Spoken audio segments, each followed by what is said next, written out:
Bom dia, pessoal. Eu sou o Lucas Cantu, sou gerente de eventos aqui da BERJ. Prazer receber todos vocês aqui no nosso evento. Hoje a gente vai falar de uma relação que as empresas têm com relações públicas, né?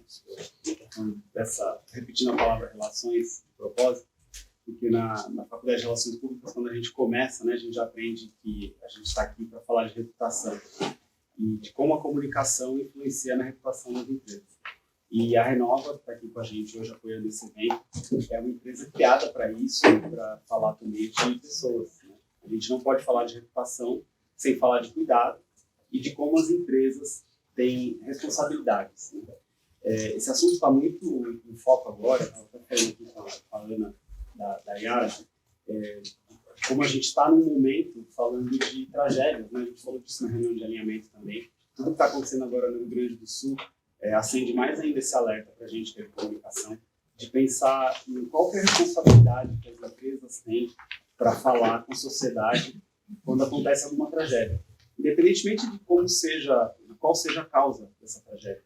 E a gente tem ouvido muito falar também, né, de mudanças climáticas, isso é um assunto muito em pauta aqui na BERJ também, e de como mudanças climáticas têm uma relação com as empresas. Não dá para a gente tapar o sol com a peneira e achar que as empresas não têm nada a ver com isso, que é só porque choveu, né? Então, sempre que a gente fala de tragédias, as empresas, mesmo não sendo causadoras diretas de tragédias, têm responsabilidade nisso.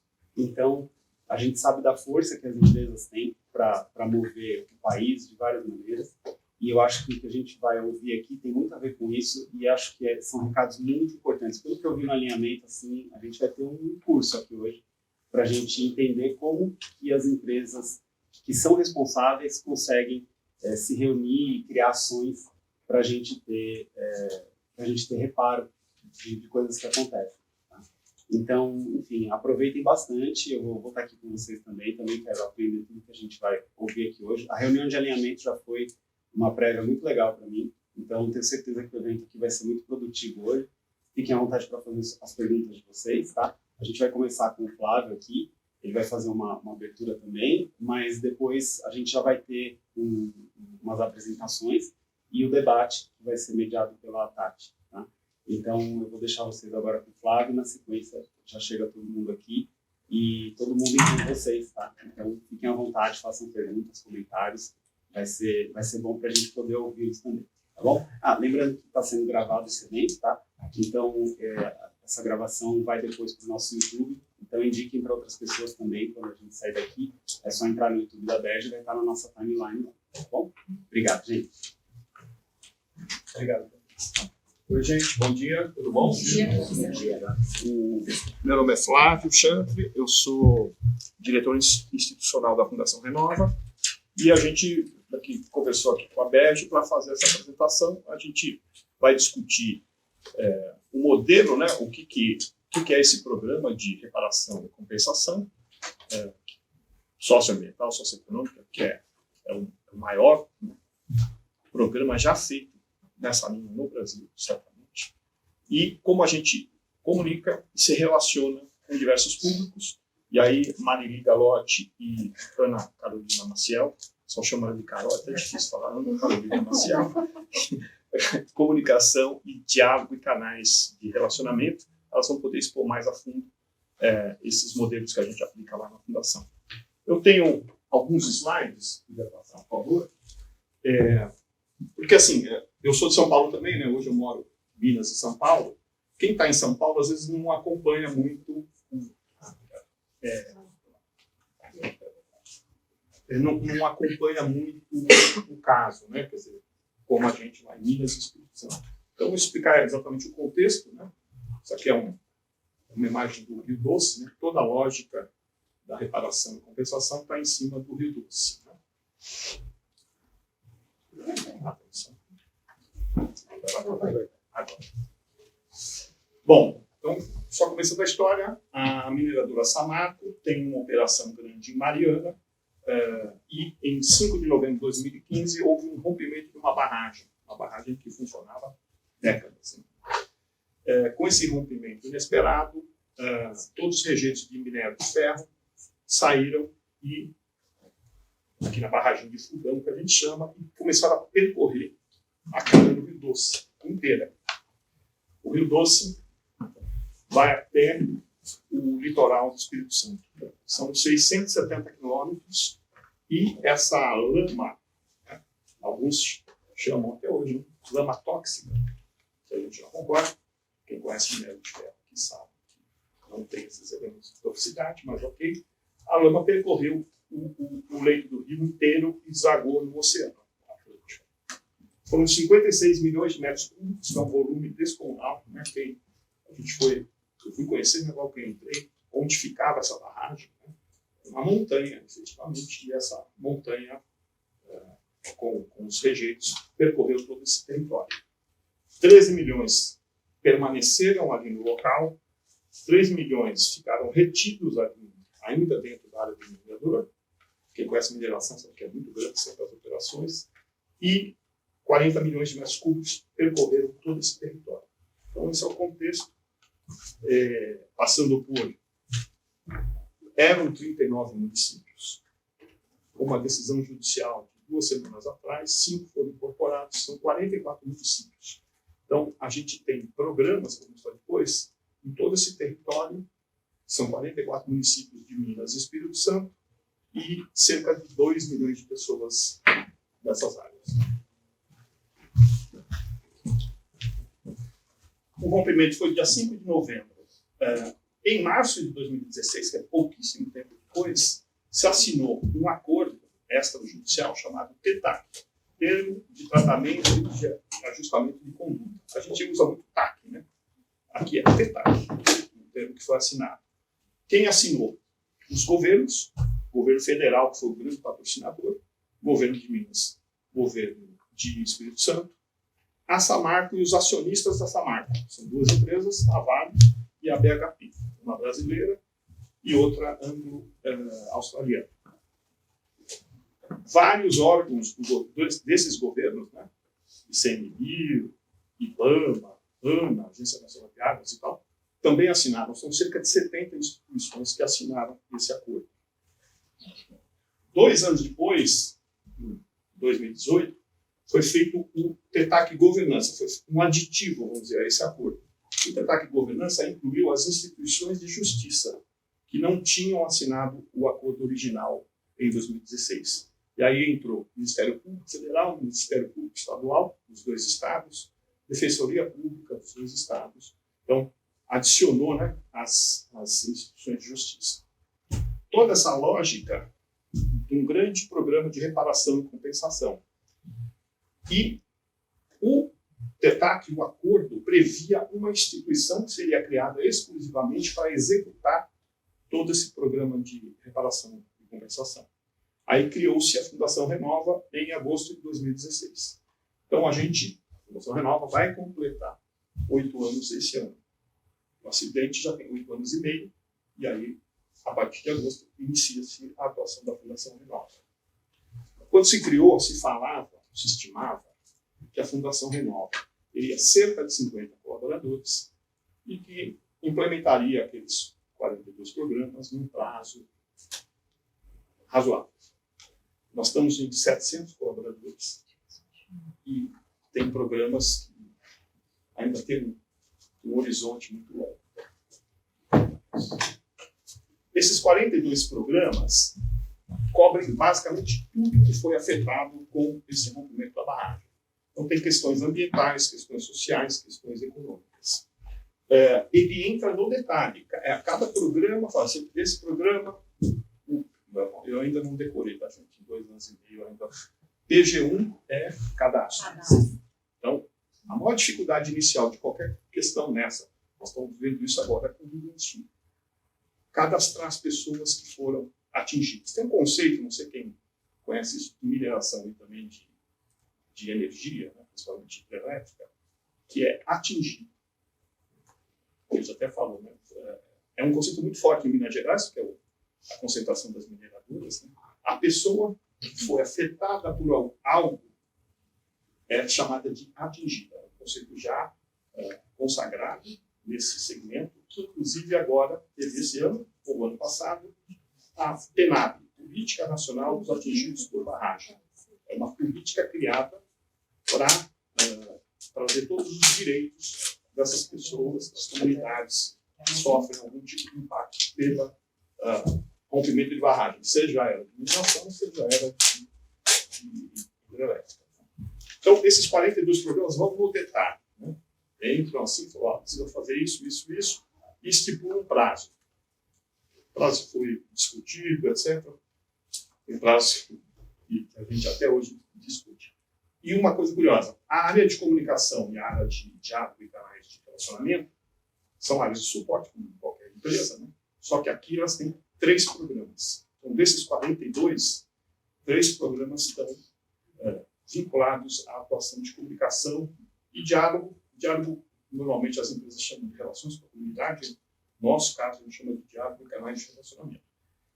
São programas com metas, prazos, compromissos, obrigações, e eu vou mostrar no próximo slide, que têm que ser apresentados por um comitê. Esse comitê cobra os resultados. Né? Então, não é assim, vou fazer... Não, você tem que fazer nesse prazo, com essa qualidade, com esse compromisso. Tá? E esse é o modelo de governança. Esse modelo é inédito no Brasil.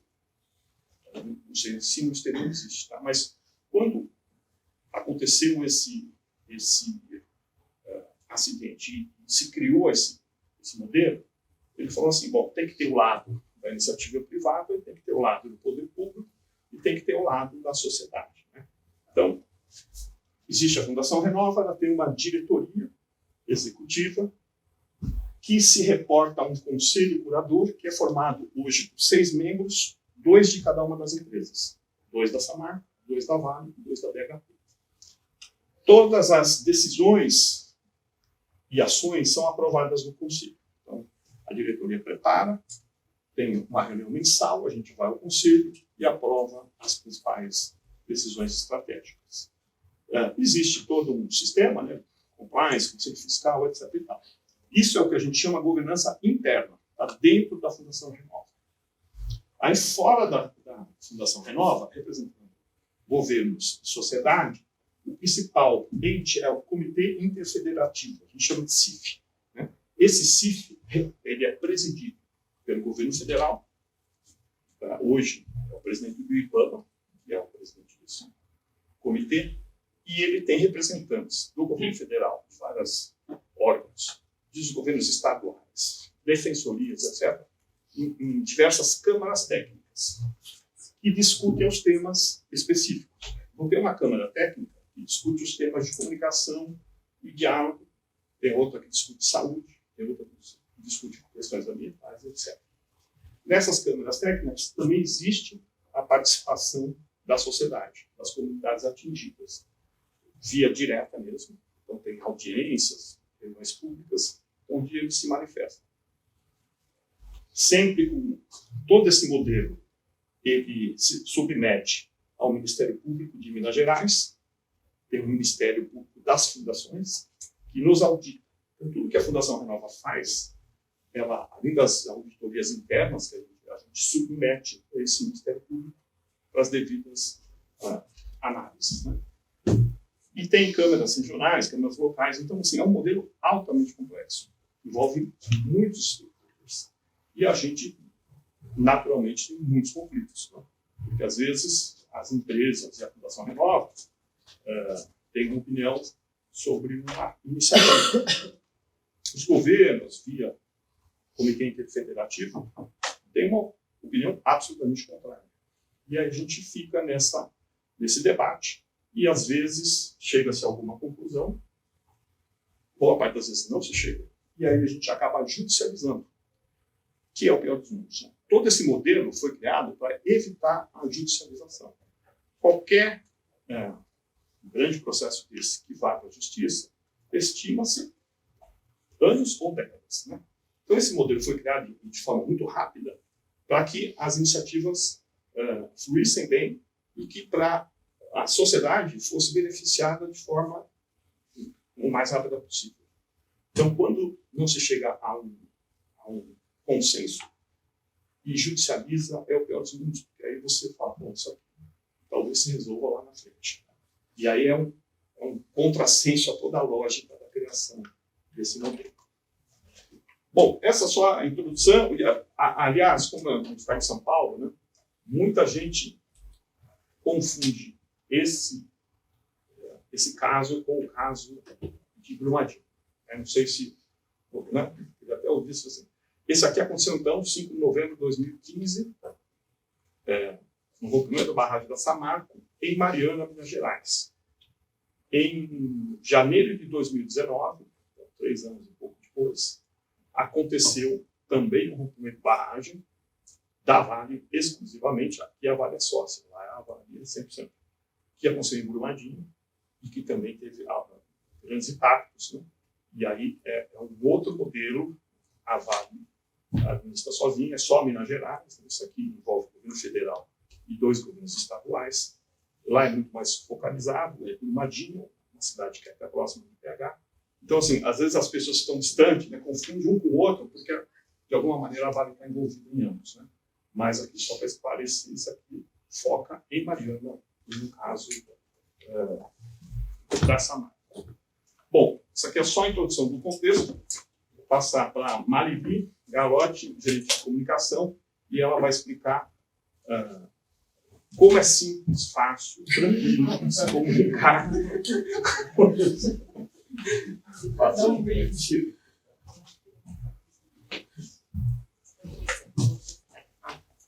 Bom dia, gente. Primeiro, obrigada pela presença. Muito bacana ter casa cheia. E principalmente para contar o que a gente faz. Que geralmente é na contramão de muita coisa, né? O Flávio falou, nós não estudamos, é só direito.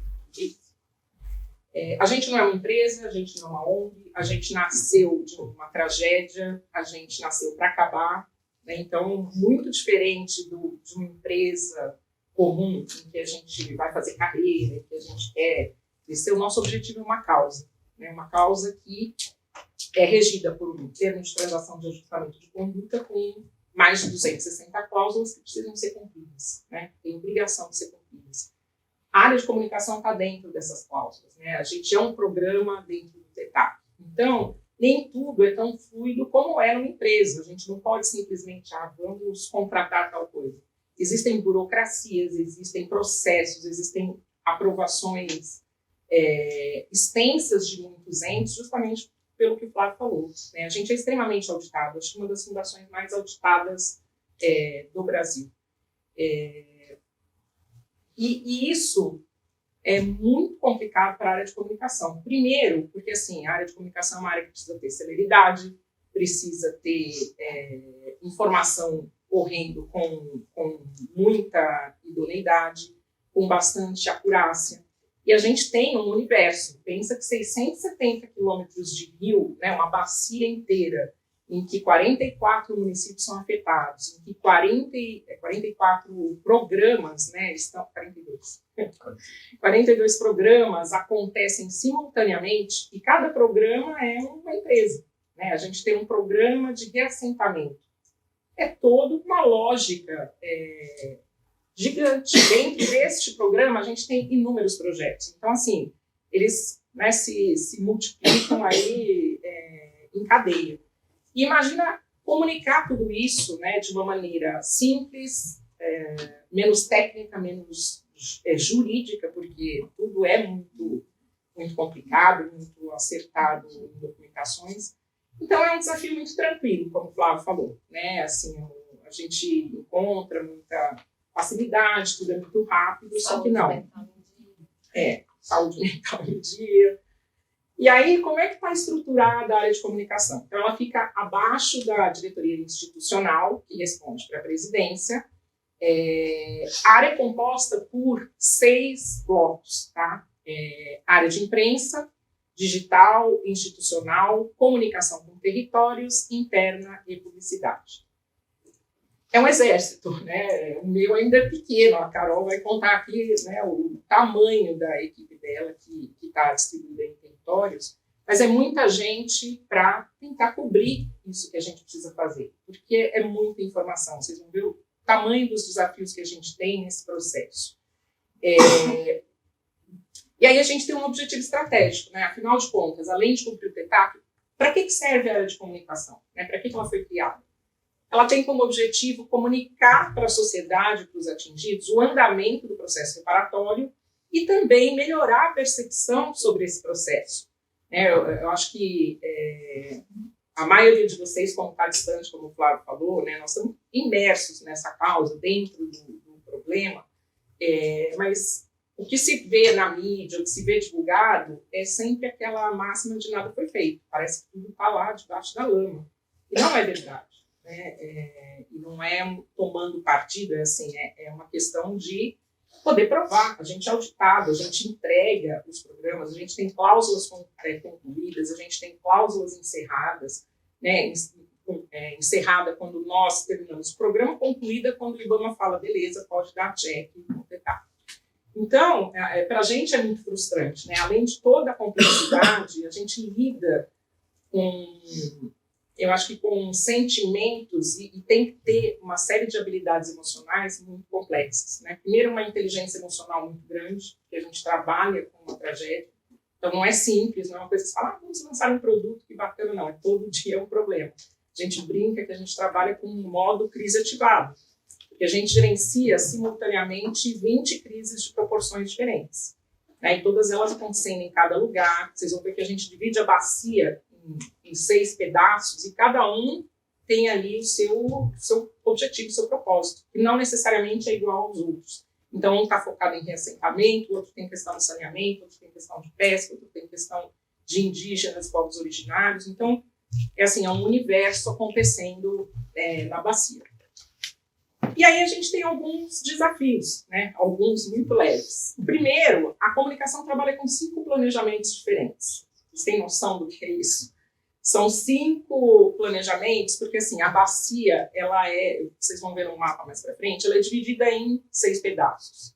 A gente tem o que a gente chama de regionais, né? Áreas regionais. Então a gente trabalha com planejamento de comunicação para 3 regionais, mais o de comunicação, e nós somos a área que dá suporte e que faz comunicação para os 42 programas.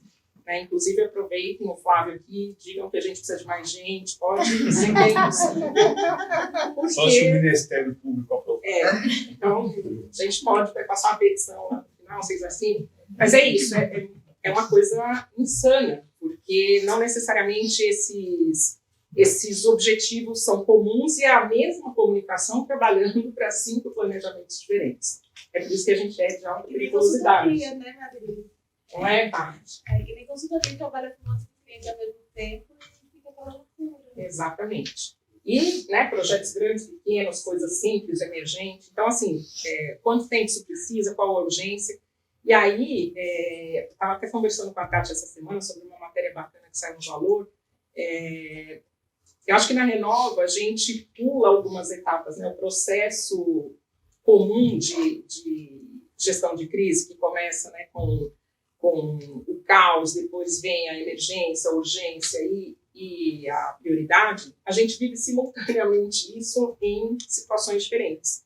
A gente não consegue blocar, aconteceu a tragédia, agora a gente passa para outra fase, Gil, que é da área de crise, sabe bem disso. Então é um processo tudo que está nos livros em termos de crise, lá a gente põe do lado e fala, vamos aprender com essa situação, porque tudo é colaborativo. Né? A gente não tem receita de bolo, a gente tem que aprender fazendo, porque é muito diferente de qualquer coisa. Não dá para falar, eu vou usar uma política que eu já usei. Não, você tem que criar do zero.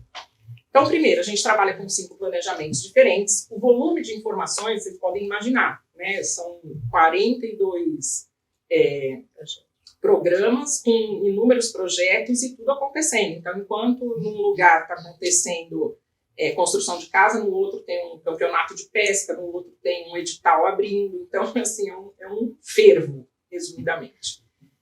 A velocidade com que tudo muda, aqui literalmente, a gente vive no mundo VUCA e BANI na veia todos os dias. Né? Tudo é volátil, tudo é incerto, tudo muda ao mesmo tempo. Então, o que a gente está fazendo hoje, amanhã pode ser judicializado, muda completamente, volta tudo atrás. Então, é uma capacidade de reorganização gigante, né? E não só na comunicação, na Renova como um todo.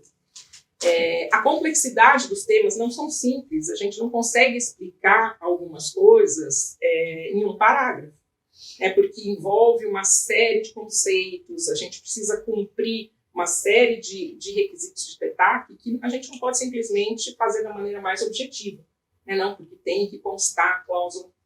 Quem é que vai mandar cláusula para a comunidade? Tem coisas que nem a gente entende. Recebe um negócio, a gente precisa depurar para poder entender, para transformar isso numa coisa inteligível, e poder comunicar para todo mundo. A governança interna e externa, o Flávio mostrou aqui, vocês viram que 70 entes tentando entrar em consenso, não preciso dizer que nem sempre é simples. Em geral não é, e isso interno, externamente, porque são questões muito complexas, como eu disse, a gente não tem um background disso para falar onde é que a gente consulta, como é que faz. Não faz, e é normal ter dissenso.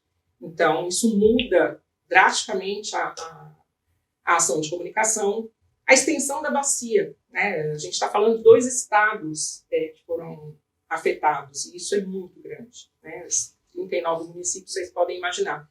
A gente deixou até um jornal de cada uma das regiões para vocês, porque hoje é a forma que a gente se comunica lá, e eu vou explicar o porquê, especificamente nesse período, mas para vocês verem como a temática é diferente, como são mundos completamente diferentes. Você está falando de uma coisa em um, você está falando de outra coisa em outro. Então, depois vocês, quem não pegou, por favor. A influência do ambiente externo, tem uma série de questões que influenciam a questão da reparação, porque é isso, é uma questão pública. Então, tem questões governamentais, questões de mudança de decisão, mudança de programas, questões com a comunidade, tudo isso pode também influenciar a comunicação. O próprio cumprimento das cláusulas de TETAC, porque assim, quando você tem que cumprir, você não tem possibilidade de criar seu modo. É o que eu falei, numa empresa você deixa a sua criatividade voar. Vamos fazer uma campanha, a gente não pode. A gente tem sérias restrições ao tipo de comunicação que a gente faz. Então você acaba meio num quadradinho ali, você tem um quadrado onde você pode transitar e seja criativo no seu quadrado, o que também não é simples. As próprias judicializações, o Flávio já mencionou, transformar o técnico em inteligível, a hostilidade ao tema, a gente sempre diz isso, a Renova não rompeu a barragem, a gente é uma fundação que faz a reparação, mas todo esse arsenal de opinião pública vem contra a Renova, a gente é o anteparo, porque faz 8 anos, porque as pessoas, o que é divulgado é que parece que nada foi feito, tudo está lá debaixo da lama. Então, assim, a gente lida com essa hostilidade, às vezes de maneira até agressiva, no próprio território. A Carol tem equipe lá, então a gente tem muitos cuidados com isso, mas é muito difícil também, de fazer comunicação com um tema que as pessoas não querem ouvir, elas querem responder para te criticar. Então, isso também é muito difícil. Fake news, porque assim, a gente tem nos territórios vários stakeholders aí que acabam disseminando informação falsa. Vai lá numa banquinha, lá abre um processo que você vai ganhar, não sei o quê. Então, tem um esforço muito grande da gente ter que ser mais rápido que as fake news, porque isso toma uma proporção que depois a gente não consegue desmistificar. A morosidade dos processos, a gente faz tudo colaborativamente. São muitas áreas, muitas pessoas na Renova ajudando a tomar decisão, e isso demora. Então, imagina isso para a comunicação. É quase um mini infarto todo dia, porque você precisa comunicar com rapidez, você precisa que a informação seja quente, não dá para ficar esperando uma coisa para comunicar daqui a 3 dias. Então, a gente está sempre nesse corre para aturar, para fazer. Então, toda a equipe buscando essas informações e celeridade nesse processo. E esse alcance dos públicos-alvos, eu vou mostrar aqui mais para frente, para vocês verem essa divisão da bacia, como é que ela está composta e como é que a gente faz para chegar. Que não é simples, a gente tem muitas áreas rurais. Então, o alcance também é um desafio para a gente. Nossa, ficou muito claro, mas vamos lá. A gente tem, partindo aqui de Mariana, até o Espírito Santo, a gente divide a bacia, está muito clarinho, mas a gente tem aqui no gráfico Obrigada, Ruth. Não sei se melhora, mas a gente fez, né, junto com o nosso parceiro da Impress, né, tá, e um mapeamento sobre a questão de como é que é a questão de quantidade de veículos de comunicação formais nos territórios. Existe jornal, existe rádio, como é que é? E aí a gente chega num conceito de deserto de notícias, que significa o quê? Não tem nenhum veículo formal de comunicação, não tem um jornal, não tem uma rádio, não tem, né, não chega uma TV. É o que a gente falou, a gente está falando de áreas rurais remotas, né, bem rural mesmo, que a gente não consegue chegar. E aí a gente tem na bacia 18 localidades que são desertos de notícias. Ou seja, como é que você chega? Não muito, Tati, mas está tudo bem. A gente tem 15 quase desertos de notícias, ou seja, tem 1 ou 2 jornais, tem uma rádio, e a gente tem 10 localidades que são não desertos de notícia. Pensem que são 44 municípios. Então, é muito complicado. A gente, às vezes, tem que usar o jornal de um lugar para poder chegar no outro, garantir que isso chegue para as outras pessoas, porque isso é uma obrigação nossa de TETAC. A gente tem que fazer, por diferentes canais, diferentes meios, a informação chegar para todos os atingidos. Então, a gente que dê nossos pulos, mas essa é a realidade da bacia, tá? E aí, como é que a gente faz, já que a gente tem o objetivo de melhorar a percepção e de dar consciência para as pessoas sobre a evolução do processo reparatório?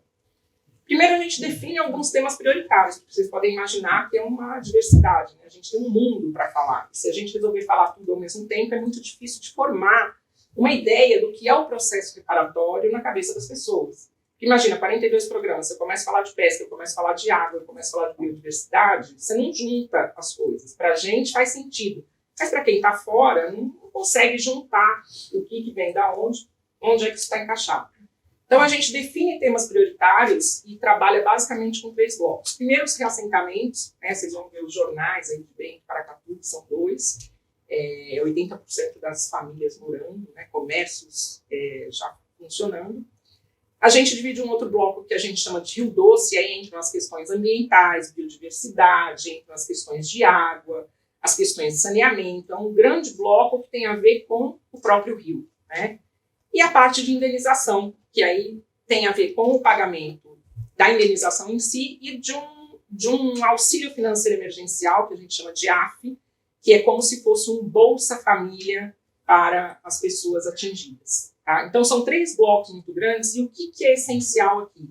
Não adianta ter definição de tema prioritário se a gente não tiver uma coisa essencial: trabalhar em conjunto, comunicação, diálogo e relações institucionais. São as 3 áreas de relacionamento da diretoria do Flávio, e elas trabalham ombro a ombro. Por quê? Porque eu, como comunicação, não posso resolver dar uma notícia e fazer barulho sobre um determinado tema. Vou falar de tal coisa em Mariana. O RI chega para mim e fala: não tem ambiência política. Não vai ser bacana, porque é um momento de tensão política nesse território. Ou mesmo a Carol diz: o território está tensionado, tem risco de manifestação. Se a gente não leva em consideração essa linha que a gente tem que percorrer entre as 3 áreas de relacionamento, alguém, no fundo, quebra a cara. O diálogo não faz isso sem a gente não faz sem o RI não faz sem o diálogo, e a gente precisa estar muito coordenado. É fácil? Não, porque cada um tem um stakeholder diferente, né? A gente tem nossos planejamentos paralelos, mas em se tratando de temas prioritários, a gente senta e tem que estruturar isso em conjunto. Senão, realmente, é muito difícil, muito complexo. A segunda coisa, né, a segunda estratégia é traçar o objetivo para o público. É o que eu falei, a gente tem muitos públicos em comum, né, as 3 áreas de relacionamento principalmente, mas a comunicação trabalha com alguns. Então, a gente tem sociedade civil, os atingidos, formadores de opinião e público interno. Para cada um deles, a gente tem um objetivo. Então, para a sociedade civil, a gente quer aumentar o conhecimento dela e a melhoria da percepção sobre o processo reparatório. E a gente vai fazendo isso, a gente não faz isso nacionalmente, a gente faz isso, começa localmente, né, nos próprios territórios, expande regionalmente, que é o que a gente chama de Minas e Espírito Santo, e a depender da questão, da proporção dela, a gente faz nacionalmente. Os próprios atingidos, né, que o objetivo é engajá-los, é fazer com que eles entendam o que está acontecendo, o processo de reparação, onde é que está, onde é que não está. Os formadores de opinião, que também são pessoas que acabam nos ajudando a replicar os conceitos da reparação e os resultados, porque é impossível a gente comunicar para todo mundo. Então, a gente precisa capacitar formadores de opinião, e esse é o objetivo também da gente estar trazendo esse tema aqui, para que possam replicar essas questões de maneira efetiva. Porque o desconhecimento é o nosso maior inimigo. Então, é o que eu falei, isso gera fake news, isso gera uma série de distorções. E o nosso público interno, né, que, como o Flávio falou, são 700 pessoas que a gente precisa engajar, que a gente precisa trazer junto e também alinhar sobre tudo que está acontecendo na reparação para que saiba levar isso para fora ou, né, para suas famílias, para seus amigos, para a sociedade. E o terceiro é a frequência e a consistência nas ações de relacionamento. A gente não pode fazer, esquecer e vamos deixar para lá. É assim, um trabalho intenso. É o tempo inteiro fazendo esse trabalho com todos os públicos. Então, a imprensa, a gente tem, né, um trabalho de relacionamento com aquela imprensa que a gente considera estratégica, seja local, seja regional, trazer para visitar, trazer para conhecer as coisas em loco, para poder ter uma visão mais isenta e mais correta do que está acontecendo e fazer as apurações de uma maneira, como eu disse, isenta. Por quê? Porque a imprensa acaba não indo ou fazendo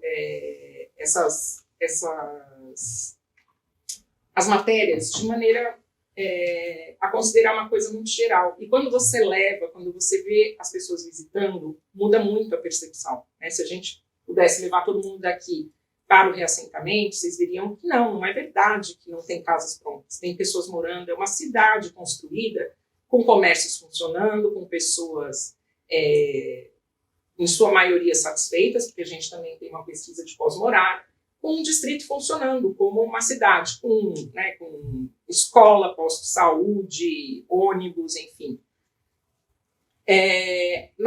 Da parte de imprensa também, a gente faz muitas matérias no território, né? A gente dá muita visibilidade para a própria reparação nesses locais, porque é imprescindível que as pessoas saibam. E a gente aproveita também um bate-bola, como eu falei, de cenários favoráveis com o RI Diálogo. Né? A gente aproveita determinada temática que está num bom momento para poder levar a imprensa, para poder trazer esse tema e discutir, aperfeiçoar e melhorá-lo, né? Deixar que seja mais um pontinho aí positivo para ter esse jornalismo isento. Territórios, a gente tem uma estratégia muito legal, né, que é trabalhar com 6 grupos de comunicação formados pelas comunidades. Né? Essas reuniões acontecem mensalmente, algumas em 45 dias, mas esses grupos são compostos pela comunidade. Esses jornais que vocês receberam são feitos pela comunidade, né? Nós somos só mediadores. Então, a ideia é que a gente evolua esse modelo para que um dia, quando a fundação deixar de existir, a própria comunidade possa continuar tendo seu jornal, fazendo suas pautas. Então, para a gente é muito relevante, porque a gente não publica no jornal o que é interessante só para a Renova. A gente publica no jornal o que a comunidade quer saber. Né? O que é dúvida, o que ela gostaria que fosse abordado. Então, ela traz as pautas. E isso é muito bacana do ponto de vista de ambiência. E no digital também é um ambiente em que a gente procura mudar a percepção das pessoas, a gente consegue trazer histórias mais humanizadas, a gente consegue, né, divulgar com mais frequência e consistência todas as ações que estão acontecendo de modo geral. E aí, a pergunta né, diante desse cenário super complexo, de todas essas adversidades, de todo o esforço que a gente faz para conseguir, né, ser uma área ágil, a gente tem resultados muito bacanas. E aí eu sou suspeita, porque tem pessoas aqui da minha equipe, eu acho que eu tenho a melhor equipe da Renova, mas tem sorte. É uma equipe super engajada, muito envolvida pela causa, e afinal, né, de modo geral, quem está na Renova com todas essas complexidades, no fundo é pela causa, né? A gente acredita que é possível fazer uma reparação justa, uma reparação adequada. Então, eu acho que o esforço dessa equipe, o esforço de todo mundo reflete em números muito expressivos. Então, para vocês terem ideia, entre janeiro e dezembro de 2023, a gente teve 6.600 matérias publicadas, o que é um volume gigante, né? Mais de 1.600 matérias entre janeiro e abril de 2024 agora, né? E a gente faz também uma avaliação do que foi positivo, o que não foi, onde é que a gente... É a partir disso que a gente também define a nossa estratégia de relacionamento. Então, o que tem de desafio em imprensa? Primeiro, o grande volume das matérias, né, a crítica, de modo geral, em que a gente tem que trabalhar para reverter, desinformação, a própria distância geográfica, né, que eu falei, o deserto de notícias, o imediatismo na cobertura, né, o processo participativo acaba que não gera matérias, mas, né, não gera manchetes, mas a gente tem que ser muito ágil, porque as coisas acontecem no território, a gente tem que estar lá para cobrir, a gente tem que ter um porta-voz, a gente tem que se organizar para poder cobrir isso. As entrevistas e exposições, às vezes, de porta-vozes em ambientes não controlados, ou seja, a gente não chama todo mundo num lugar e vai fazer uma entrevista, não. Às vezes, assim, está acontecendo lá no território, precisa mandar o porta-voz ir lá para se manifestar em nome da Renova. Então, assim, não adianta só o media training, você tem que fazer essa preparação com o cara no caminho, né? O que é dado que você vai falar, qual é a narrativa que a gente usa para cada um desses temas. E outra questão, né, os personagens repetidos pela imprensa. A gente tem a gente tem uma variedade de pessoas que falam sobre a reparação, que são beneficiadas pelos programas, que moram nas casas, mas a imprensa tem alguns personagens que ela chancelou e que são sempre os mesmos, e que acabam trazendo causas que não necessariamente são coletivas, são individuais. E isso dá toda uma percepção para as pessoas de que esse problema é de todo mundo, né? E tanto que, às vezes, a própria comunidade não legitima algumas dessas pessoas como lideranças e nem causas como se fossem delas. Mas aí é um outro problema, né? E aí o que a gente usa de estratégia em imprensa? Fazer com que os jornalistas busquem histórias em campo, levar para ver os projetos, a materialização deles, seja de restauração florestal, seja de socioeconomia, seja de reassentamento, seja de saneamento, vai ver o projeto, né? Conversa com as pessoas em loco, não para a Renova falar, mas que você tenha pessoas que vivam a reparação e que sejam fontes da sua matéria. O estreitamento de relacionamentos eu já falei, a gente convida muitos jornalistas para visitas guiadas, a gente tem um programa super bacana chamado Viver, que acontece em várias localidades e é uma visita guiada mesmo por vários projetos pelo território, contando toda a história ali das localidades da bacia. Essa segmentação, né, a gente trabalha em níveis local, regional e nacional, então isso é super estratégico para a gente. Um monitoramento contínuo, né? A gente tem quase uma central 24 horas, mapeando tudo que está sendo falado sobre todas as coisas, o que pode nos afetar, temas que às vezes são correlatos, e muita pauta de utilidade pública, de serviços, né? A gente tem, por exemplo, divulgações de oportunidades de emprego na bacia, coisas que acabam gerando um interesse muito grande da imprensa e que nos ajudam a divulgar esses projetos. No digital, a gente tem todas essas redes e também é um canal que a gente tem, né, a nossa estratégia é tentar contrapor boatos, fake news, informações distorcidas e criar diálogo ali com as pessoas. Eu não tenho ainda 3 anos de fundação, vou fazer, mas de 2 anos para cá, a gente teve um golaço no digital, que foi, reassentamento era um assunto proibido de falar em rede social. Assim, as pessoas criticavam num nível de agressividade, de desrespeito mesmo, de ter que, né, tirar comentários, porque não admitiam, e assim, e a gente, a família da gente, mais um monte de gente. E o que aconteceu? A gente fez um trabalho muito consistente de esclarecimento sobre reassentamento, de trazer pessoas para falar, de mostrar, de fazer vídeos, enfim, de intenso mesmo. E pela primeira vez a gente conseguiu ter um índice em que as matérias neutras, que são aquelas que as pessoas não criticam nem falam bem, e as positivas foram maiores que as negativas, porque as negativas sempre foram assim, na casa dos 80%. Então a gente inverteu, né? Os 80% passaram a ser neutras e positivas. Então isso para a gente é um gol enorme, porque existiu quase um ano e meio de trabalho, uma frequência gigante de notícias, de informação, para realmente tentar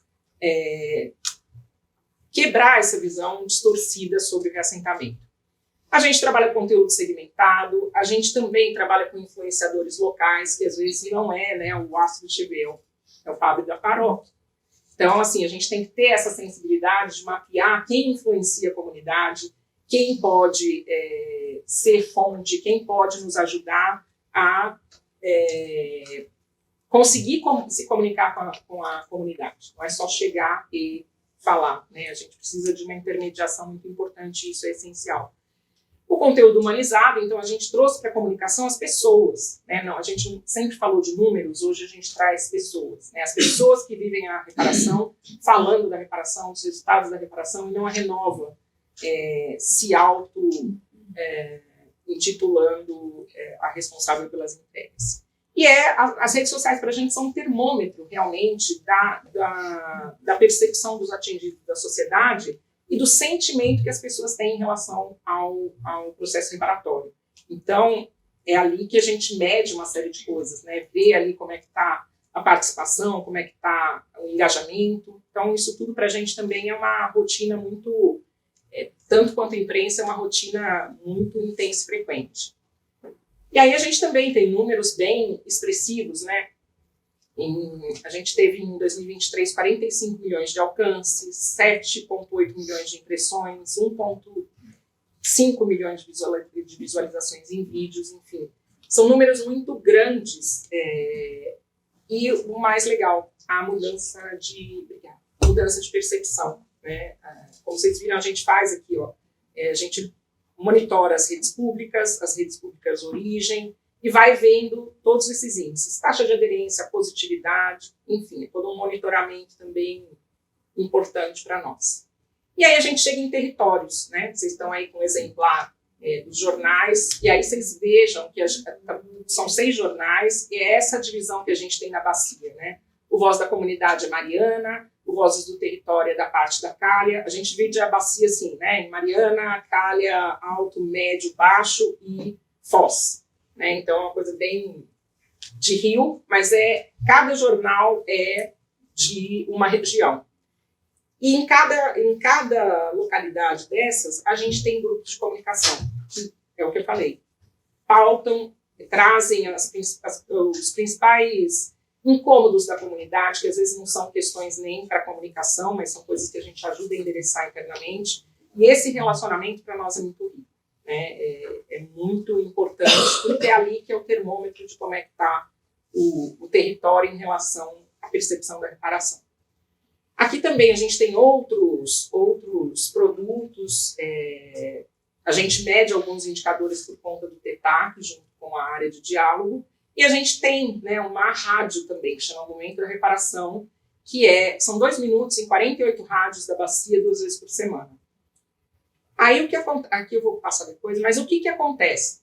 Posto tudo isso, né, que é um pouco o arsenal que a gente vive há 7 meses uma situação bastante complexa para a comunicação. Por conta de uma campanha publicitária, né, só voltando, o TETAC ele nos obriga a usar uma diversidade de canais, de mídias, de instrumentos, sejam eles quais forem, para conseguir chegar nas comunidades atingidas. A publicidade é um desses meios. E a gente não está falando de publicidade promocional, a gente está falando de mídia paga. Né? Porque é assim que a gente consegue segmentar, é assim que a gente consegue ampliar o alcance. Então, ela é uma ferramenta para nós que é muito, muito útil para conseguir chegar em algumas localidades. E em 2020, até antes mesmo de eu chegar, o Ministério a Renova fez uma campanha, inclusive, com TV, e o Ministério Público abriu uma ação civil pública dizendo que ele não concordava, porque a Renova é um executor e não tem que usar publicidade. Isso correu esse tempo todo e, no ano passado, em outubro, saiu a decisão. o juiz nos proibiu temporariamente de usar publicidade, de fazer vídeos, de ter uma série de conteúdos no próprio site, nas redes sociais. Então, sobrou, né, as rádios, que são mídia paga. A gente tem carros de som que circulam em algumas localidades, porque a gente não tem mídia, também teve que ser encerrado porque é mídia paga.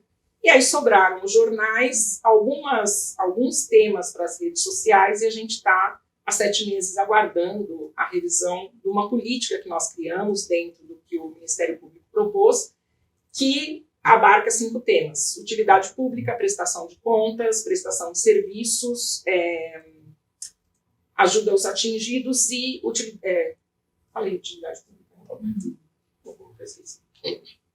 Então, são 5 temas que essa política tinha que abarcar. A política está na mão do juiz do Ministério Público. E há 7 meses a gente ainda não tem decisão. Ou seja, a gente que já tinha dificuldade muito grande com os meios normais circulando de chegar, hoje a gente tem muitíssimo mais. E os afetados não somos nós, na verdade, né? São os atingidos. E aí, até para trazer para vocês, né, um dos trabalhos que a gente faz também é mostrar os antes e depois. Porque nem todo mundo está na bacia, nem todo mundo conhece todos os projetos. Então, por exemplo, a gente faz materiais como esse, né? Aqui é 2015, o Rio Gualacho, no norte de Mariana, do norte, em Mariana. Aqui já é em 2017, aqui 2018, 19, 20 e 21. Então, a gente faz todo esse acompanhamento fotográfico, de vídeo, a gente registra tudo isso para poder mostrar para a população e para as pessoas que não conhecem esses projetos que não é verdade que nada foi feito. Esse é a gente tem, né, os 42. Então, isso é muito importante. Trabalhar com a informação e ter acesso à informação são cruciais para a gente melhorar essa percepção. E aí, né, peço que vocês também visitem o nosso site, eu queria só passar um vídeo para vocês que, mais do que eu falar aqui da comunidade de dentro, de Paracatu, dos reassentamentos, é um vídeo sobre a primeira festa julina que foi feita nos reassentamentos e já é neles. Então, observem o local. Então, mais do que mostrar fotos, eu queria que vocês vissem.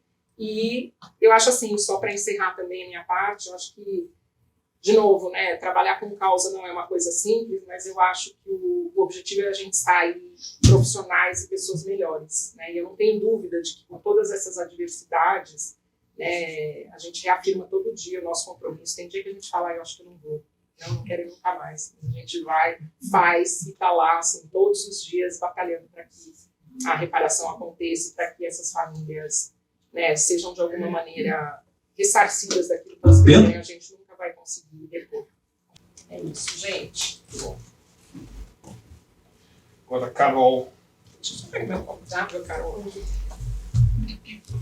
Tava passando um filme na minha cabeça. Eu tenho os 3, a gente brinca que trabalhar na Renova é igual vida de cachorro, você multiplica por 7. Então eu já tenho 49 anos de Renova. Mas teve vida, né, Carol?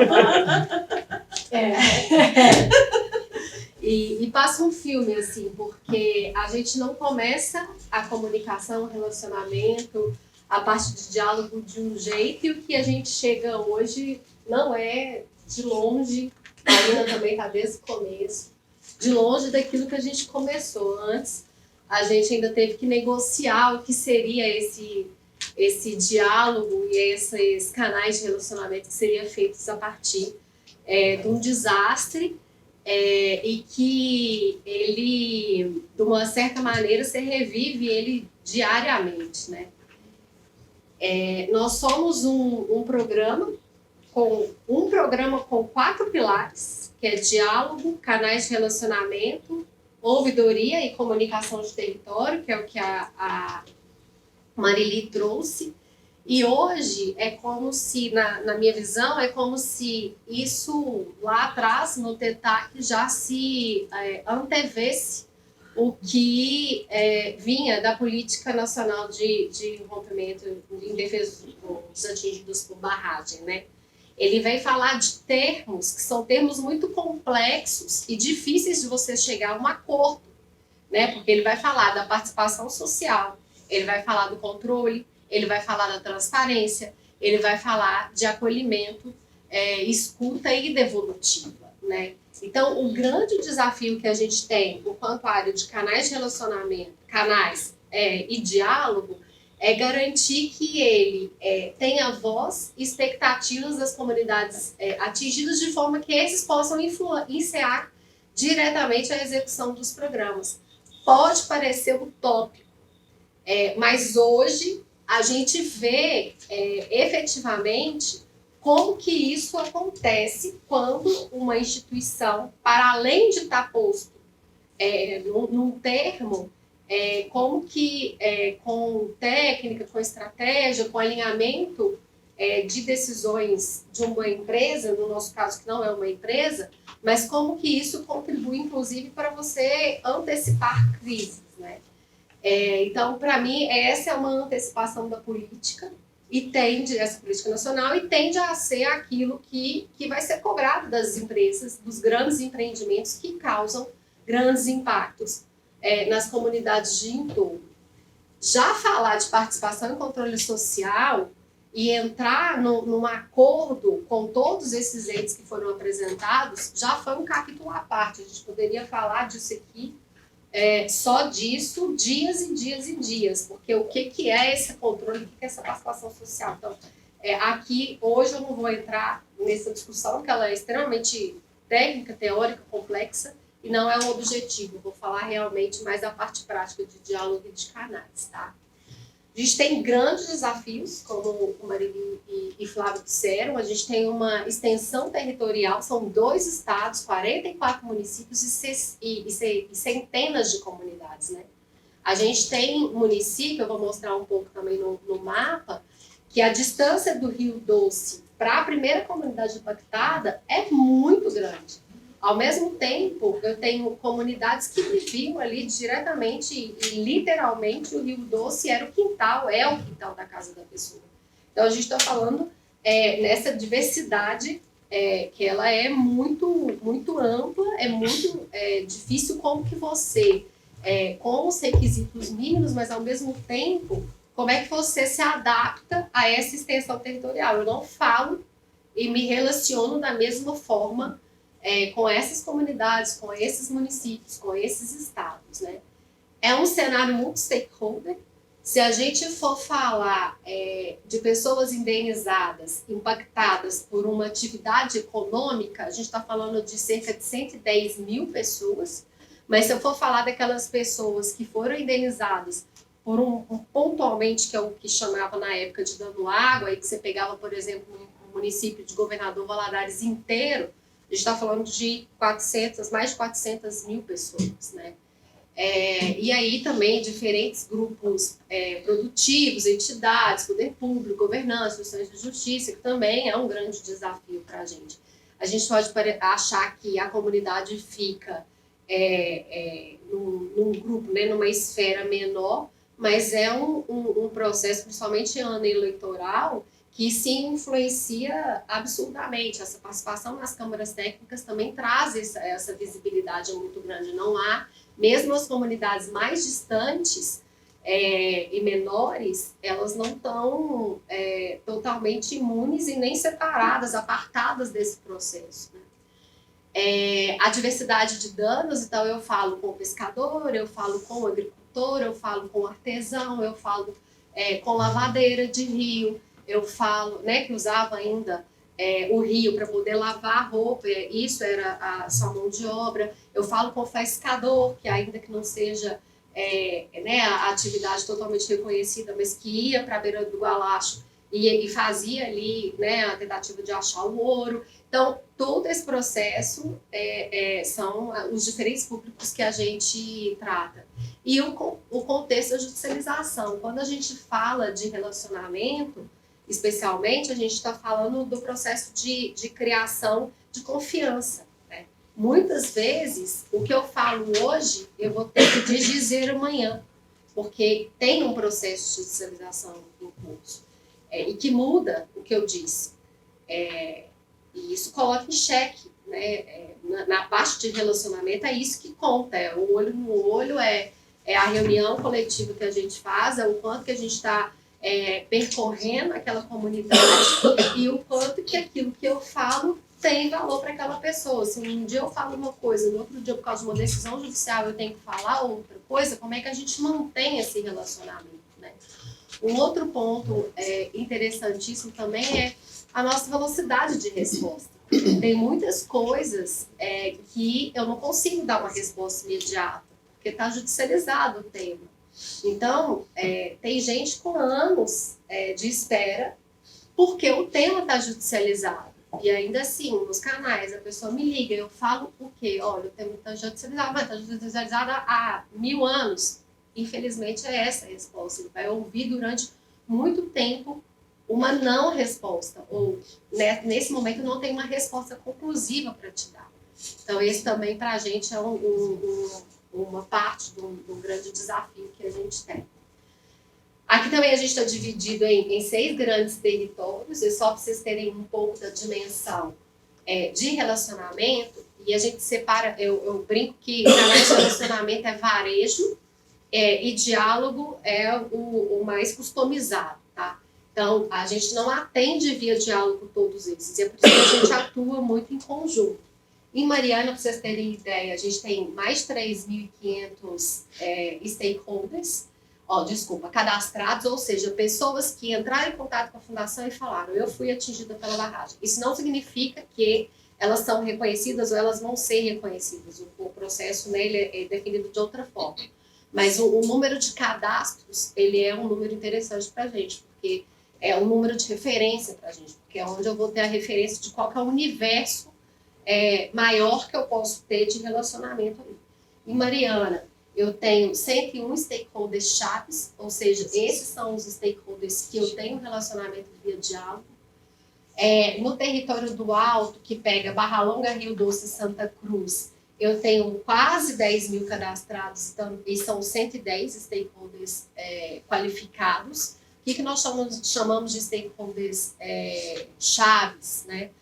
São não necessariamente porta-vozes, mas são aquelas pessoas que são reconhecidas e que uma vez que eu me relaciono com ele com intencionalidade, a tendência é que essa informação ela circule e que eu construa também ali não só uma percepção, mas que eu obtenha a informação para uma tomada de decisão ou para alimentar o processo internamente.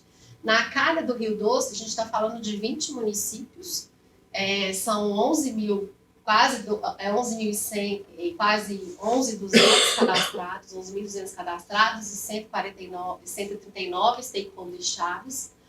No médio e baixo Rio Doce, que vai de Belo Oriente até Aimorés, a gente está falando de quase 25.000 cadastrados e 109 stakeholders chaves. E no território do Espírito Santo, que agora tem os 5 municípios que foram incluídos, a gente está falando de mais de quase 50.000 cadastrados, ele tem uma quantidade muito grande de pescador, e mais de 160 stakeholders qualificados, tá? Mapeados, qualificados, aí a gente usa a matriz mesmo de qualificação. Carol, só uma dúvida. Claro. É importante para a compreensão ao final. Vocês listou aí mais ou menos 100.000 cadastrados. São as pessoas que procuraram a fundação. Eles ligam a porta de entrada do 0800. Tá. Não são necessariamente o universo dos atingidos. Pode ser menor ou maior. Existe um cadastro dos atingidos? Sim, formalmente? Esse aqui. Todas essas pessoas aqui, elas invariavelmente vão passar pelo cadastro. Isso não significa que o cadastro vai, ao final, ser considerado que ele é atingido. O cadastro pode até indicar que ele é atingido, mas também aí existe uma outra etapa, que é a partir de uma documentação, que ou é no processo de indenização mediada, que é interno da fundação abordado com entes públicos, ou a partir de uma decisão da justiça, ele tem que apresentar uma série de documentações para aí sim ele ser indenizado. Mas não existe outro cadastro de atingidos. Esse é o universo do seu público-alvo principal. Pela Renova, oficialmente, sim. Você vai encontrar vários escritórios de advocacia e ações que agora estão em Londres e parece que me abriu agora também na Holanda, falando outros números, tá? Mas oficialmente, por aquilo que está definido pelo TETAC e por aquilo que é porta de entrada via 0800, esses são os números oficiais. Reconhecido pelo Ministério Público e pelos órgãos fiscalizadores. Eu não posso dizer que em relação a isso, porque não posso afirmar categoricamente isso, porque é aquilo que o Flávio estava dizendo. Há ainda uma dissonância de entendimentos entre o que é atingido ou não atingido. Eu sou da época em que, e eu venho de grandes empreendimentos, eu fui consultora durante muitos anos, trabalhei em vários setores, siderurgia e tal. Na época, não se falava atingidos. Atingidos, ele veio do movimento social. Se falava impactados, né? Então, esse conceito também de atingidos e que vem pelos movimentos sociais e pelo Ministério Público, no caso do rompimento, ele ainda não é 100% consenso. Então, eu não posso falar em nome nesse sentido, né? Que a gente tem esse acordo, que é em acordo. Deixa eu perguntar, então a gente não tem um cadastro único dos atingidos, que seria uma matriz única, seja via Ministério Público. Qual é a base? Seria a base da Renova, a base do Ministério Público e tal? Eu acho que esse deve ser o grande... Porque o que acontece? E o entendimento de atingido, já que ele não é constitucionalizado, regulamentado, digamos assim. Apesar de que a decisão judicial da quarta vara, que indenizou boa parte dos informais, porque a grande dificuldade desse processo era a informalidade, né? O impacto, ele atinge muito mais pessoas na informalidade, que tem difícil comprovação. Aquilo que é facilmente, dizer assim, né, formalizado, e a pessoa tinha toda uma documentação regularizada, vou fazer uma diferenciação. O pescador profissional que tem RGP, a carteirinha, e o pescador que ele é de subsistência. 2 vezes por semana ele ia lá, pescava o peixe, né? Pela justiça comum, até isso foi discutido pela justiça comum, o que se indenizaria. Então, veio uma decisão que cobriu essa parte da informalidade. Tá? Depois disso, como na apresentação do Flávio, em 2016, o TETAC ele foi construído junto com as instituições de justiça, mas ao final ele não foi assinado. O que foi assinado foi em 2018, o TAC-Gov, que a gente chama o TAC Governança, que intitula as comissões. Uma das coisas que ele torna um ambiente de governança que já era complexo, mais complexo, que a gente nem trouxe para cá, porque a gente está falando de várias outras camadas de tomada de decisão, mas dá uma segurança também em termos de assessorias técnicas. E isso só começa a funcionar no ano passado. Então, a gente está falando de 8 anos de rompimento indo por um caminho, vem uma nova decisão, que agora tem assessoria técnica, muitas delas ligadas a movimentos sociais, e que vão dizer que atingidos somos todos nós. Então, são questões que vão ter que ser discutidas, assim, e aí cada um pode chegar num entendimento. Mas, formalmente, aquela pessoa que ligou, que sabia que podia ser cadastrada e que tinha o mínimo de entendimento que a sua atividade direta, ela foi impactada, é esse aqui. Eu vejo agora um paralelo que a gente muito provavelmente vai passar no estado do Rio Grande do Sul. Exato. Vai ser exatamente porque você não tem um padrão único a ser seguido. Não estou falando pelo aspecto da empresa. A empresa sabe quem são os atingidos e de que maneira. A gente está falando exclusivamente um único público, que são os colaboradores.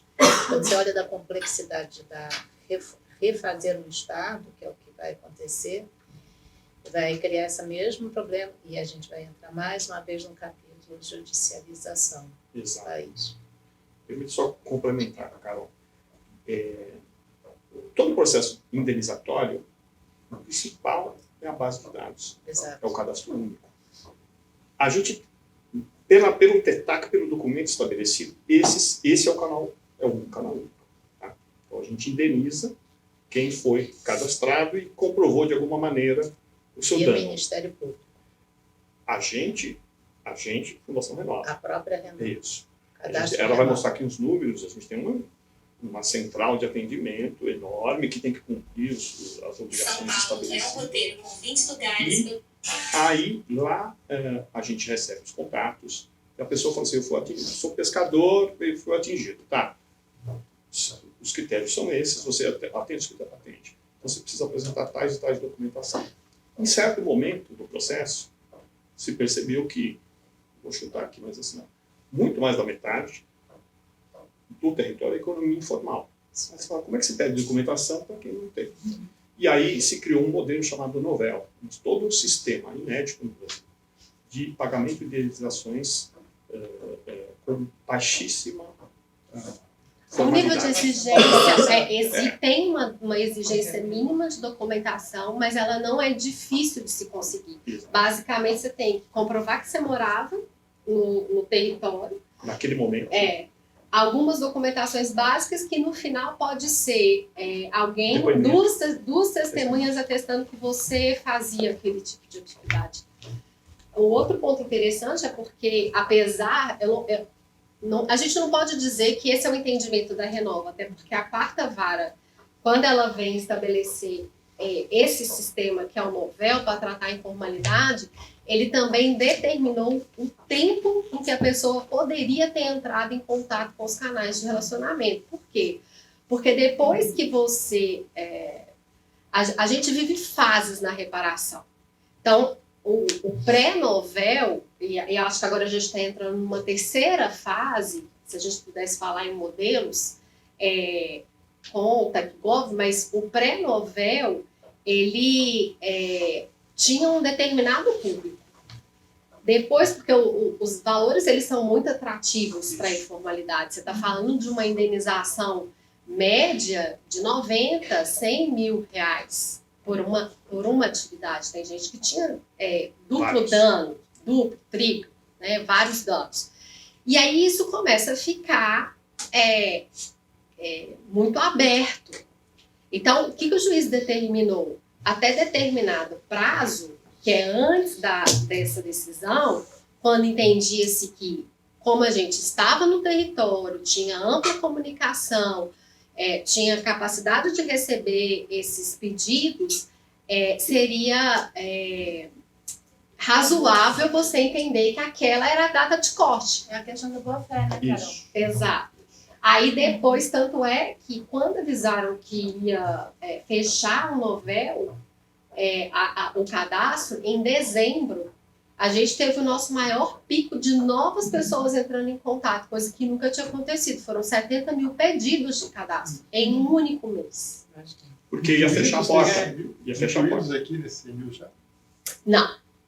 Não, porque aqui, por decisão judicial, eu não tenho que cadastrar, mas isso está tudo no meu banco de dados, tá? É porque o cadastro socioeconômico, ele pressupõe todo um questionário, dependendo da atividade que a pessoa desenvolve, vai um técnico atestar aquele dano, tem uma vistoria e tal. Agora, que tudo isso está registrado no banco de dados que nós temos, isso está. E aí a gente sabe exatamente quando a pessoa pediu, tá? E a gente não coloca. E só a questão, quando foi implantado esse sistema Novel, que já fechou, né, que ela chama de segunda fase, a gente conseguiu indenizar de forma célere mais de 100 mil pessoas, com muito menos requisitos de comprovação. Enquanto que no modelo inicial, que era mais formal, precisava muita documentação, a gente conseguiu grandes indenizações, vamos dizer, para quem era formal, empresas ou fazendeiros, etc., grandes produtores, mas com volume baixo. Então, começou com os formais, com volume baixo, depois foi para os informais, e aí veio um volume grande. Eu só vou precisar, eu não gosto do diálogo, mas eu preciso fazer um acordo, eu preciso chegar ao final, senão não vai ter tempo de debate. Então, se puder esperar só um pouquinho, senão eu não vou conseguir passar tudo. Aqui, só para vocês terem a dimensão também, em cada uma dessas 6 regiões, a gente está falando de danos totalmente diferentes. Então, aqui, a questão central em Mariana é o deslocamento físico, os danos em moradia. Teve gente que não precisou ser retirada das moradias, mas tem danos físicos, seja por impacto de obra, seja porque não teve a casa afetada ao ponto de que ela precisava sair, produtores rurais. Em Barra Longa, Rio Doce, Santa Cruz, a gente também tem um deslocamento físico. Ali também tem questões de moradia muito grande e atividades artesanais, principalmente ligadas à faísca. Na região que a gente chama da Calha, a principal questão foi o desabastecimento de água, né? A cidade de Governador Valadares ficou alguns dias sem água, houve fornecimento de caminhão-pipa, e uma das atividades de compensação foi uma nova construtora de uma nova adutora para Governador Valadares, mas a região inteira ainda teve a questão, como consequência disso, impacto na produção rural, pesca profissional e subsistência. No médio, a gente tem muita questão do produtor rural também e pesca. Aqui em Governador Valadares, muito pouco, na região, tá? Muito pouco pescador profissional, a gente está falando mais de pesca de subsistência informal. No médio e na calha, na foz, aqui não, aí já é um público de pescador profissional, mas também agro, mas a maior parte se concentra nos pescadores, que é o nosso maior público, tá? de atendimento. Então, como é que a gente faz, né, para relacionar com isso? É um relacionamento intencional, que eu comentei com vocês. A gente tem uma linha, nosso programa é 100% aprovado pelos entes públicos, o que eu acho que é um grande feito, porque você discutir participação, controle social, e você ter um acordo sobre como esse programa, que é meio, mas também é fim, e você ter o aval de que ele rodaria dessa forma, é um grande feito. Foram anos de mediação com esses entes. A inteligência territorial, né, você estar presente no território, você ter a sensibilidade, a gente está falando de pessoas como a Marili trouxe, que são semi-analfabetas, muito mais, a gente tem muito mais conhecimento pelo que não é dito do que pelo que é dito. Então, a nossa capacidade de ler esse território, de entender efetivamente o que está por trás do conflito, o que emerge desse conflito, o que é uma expectativa não atendida, uma necessidade não atendida, traz essa inteligência para a gente. Antecipação de crise, a gente está falando de uma crise dentro de uma crise, né? A gente também opera em ambiente de crise o tempo inteiro, mas dentro, a crise ela se repete, ela pode reverberar e aumentar ainda mais a depender de qual ação que você faz. Então, tem uma análise territorial, né, a partir dessa inteligência, uma antecipação de pauta, se reunir com a comunidade, esclarecer muitas vezes fake news, ou informar uma atividade que vai acontecer para você arrefecer essa crise, mas, ao mesmo tempo, se ela acontece com fechamento de obra por uma, por duas, por 3 pessoas, fechamento de rua, fechamento de ferrovia, a gente atua. E o PG, a gente fala de PGs, né? Nós somos a porta de entrada da fundação, né? Tanto os canais, vocês vão ver os números, né? O acolhimento dessas manifestações, mas também a qualificação a partir da nossa presença territorial é a porta de entrada, né? A gente fala que essas pessoas que estão em campo, elas que dão a humanização, a cara para o processo da reparação. Então, nos canais de relacionamento, a gente tem a Central 0800. Até hoje, a gente trabalha de segunda a sexta, de 8 às 20 horas. A gente tem centros físicos de atendimento, que a gente chama Centros de Informação e Atendimento, em 12 pontos fixos hoje, tá? Mas a gente também, esses fazem um atendimento presencial, mas a gente também tem equipes volantes, que a gente chama de CIA móvel. Então, mediante acordo com a comunidade local, em dias e horários específicos, a gente se desloca para esse atendimento. Tudo isso é registrado em um único banco de dados, tá? Auditado, como o Flávio disse. A gente tem um núcleo de informações institucionais que cuida só de ofícios. O volume de ofícios da Fundação é absurdo, são mais de 300 por mês. O Fale Conosco, que é um espaço dentro da página, no site da Renova, em que a pessoa, né, manda a informação, ela é tratada também junto com esse fluxo aqui do CIDA Central. Existe um portal de usuário, que a pessoa, mediante login e senha, ela entra, ela vê, que também fica na página da Renova, ela vê todas as manifestações que ela já fez, se ela já foi atendida pelo cadastro, pela indenização ou pelo auxílio financeiro. E mais recentemente, a gente ainda teve que criar um canal de suporte a advogados. Essa decisão judicial, ela trouxe 2.000 advogados ou mais para o nosso processo de relacionamento. Então, a gente teve que apartar esse atendimento e treinar uma equipe qualificada para poder fazer esse atendimento. É importante também reforçar aqui que na Central do 0800, a gente não está falando de atendimento um call center. Eu não posso chamar isso como call center.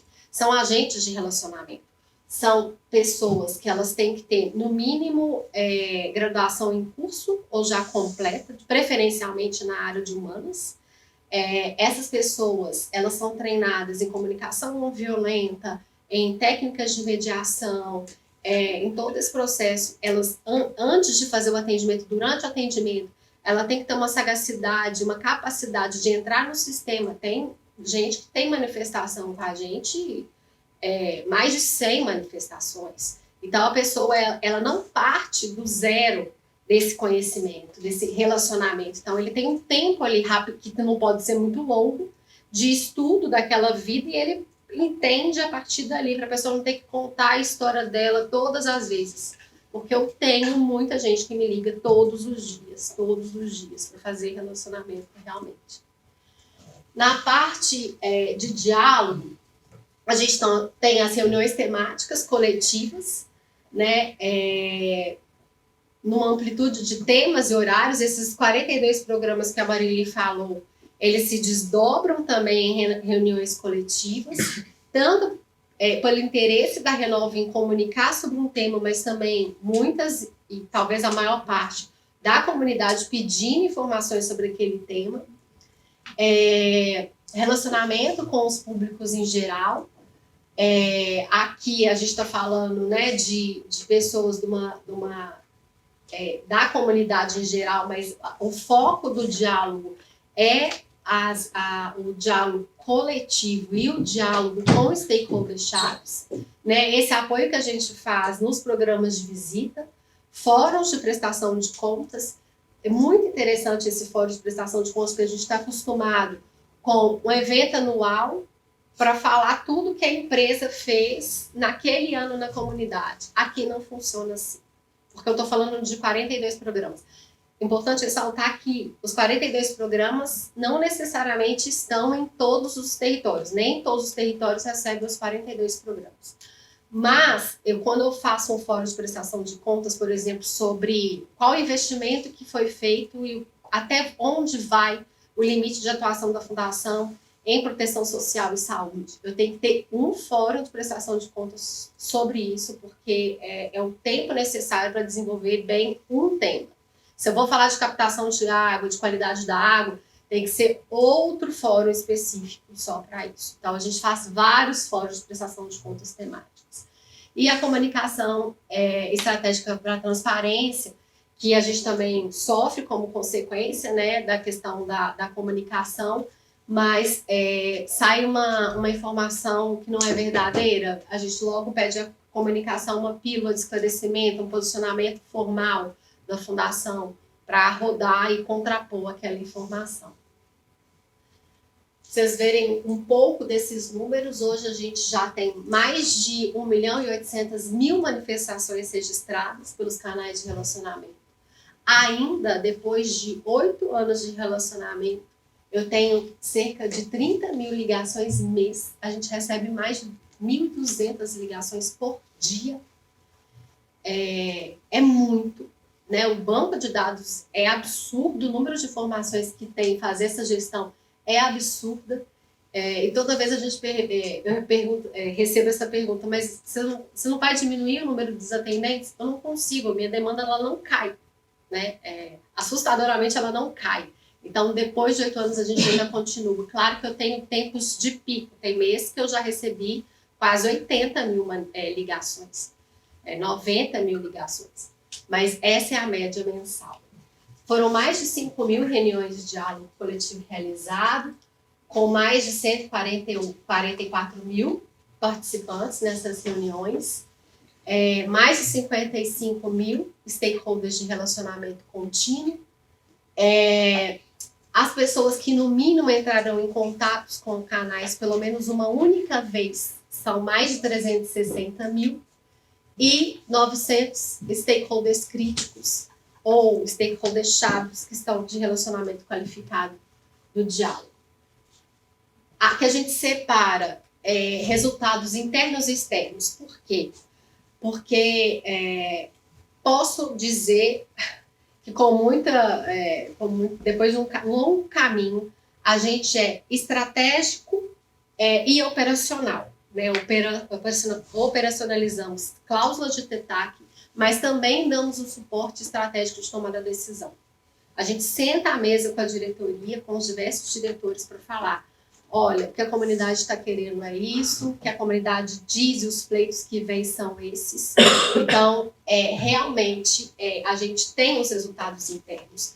Muitas vezes nós somos chamados para municiar as áreas com informações territoriais, acerca do histórico, da ambiência, como que está as solicitações de natureza individual e coletiva. Né? Então, o individual a gente empacota em demanda coletiva, muitas vezes vem uma demanda específica, recorrente num lugar, isso me indica um tema a ser tratado, então a gente, vamos dizer assim, empacota esse grande tema, porque ele é individual, ele não tem tanta força quanto o coletivo, apoia a tomada de decisão, não só a tomada de decisão, mas com a melhor forma de implementar, qual que é o melhor momento, qual que é a melhor forma de comunicar aquilo, e ajuda também a implementação no planejamento estratégico dos programas, né? Então, fazendo essa mobilização mesmo, o programa de cultura tem que abrir um edital, quem que é interessante a gente chamar para participar, então essa qualificação vem daqui. Então, ele é um suporte ao longo de todo o processo. Em termos de resultados, gente, isso sempre chamou a atenção da gente, da Câmara Técnica, falando, como, né, vindo de um desastre, com o desastre se repetindo, com interesses que nem sempre são convergentes, com interesses que mudam, porque muitas vezes as pessoas, elas baseiam o seu atendimento, a sua expectativa, baseado no que o outro recebeu.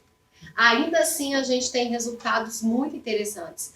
Os nossos indicadores, eles medem dimensões diferentes. Porque eu poderia falar de diálogo e ter uma avaliação de diálogo a partir de resultado dos programas, a partir do resultado de indenização, a partir da percepção dela, do que ela achou da casa. Mas o que eu estou interessada aqui, o que eu trouxe para cá hoje qual que é a avaliação que essa equipe de diálogo ela faz. Então, basicamente, a gente pergunta se nas pesquisas, nas diversas pesquisas que a gente faz, vocês receberam a informação que vocês procuravam nos canais de relacionamento? Porque esse é o core do meu trabalho, dar informação, né? É fazer o atendimento humanizado e dar informação. Essa pesquisa ela já acontece há anos, ela é auditada e o percentual ele é linear. 97% das pessoas elas informam que receberam as informações que procuravam nos canais de relacionamento. E aí, quando a gente vai perguntar se aquela pessoa ela teve pelos canais a sua solicitação resolvida naquele atendimento, 88% respondem que sim.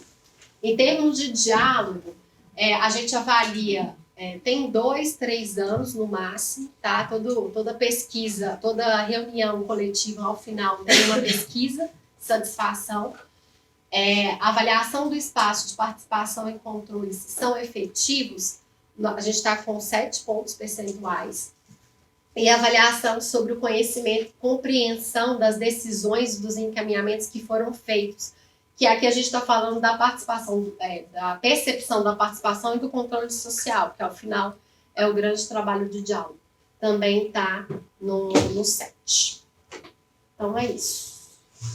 É um desafio resumir, mas tentamos trazer as informações mais técnicas e possíveis para cá. Tá bom. Obrigado, Carol. Vamos começar o debate agora, então?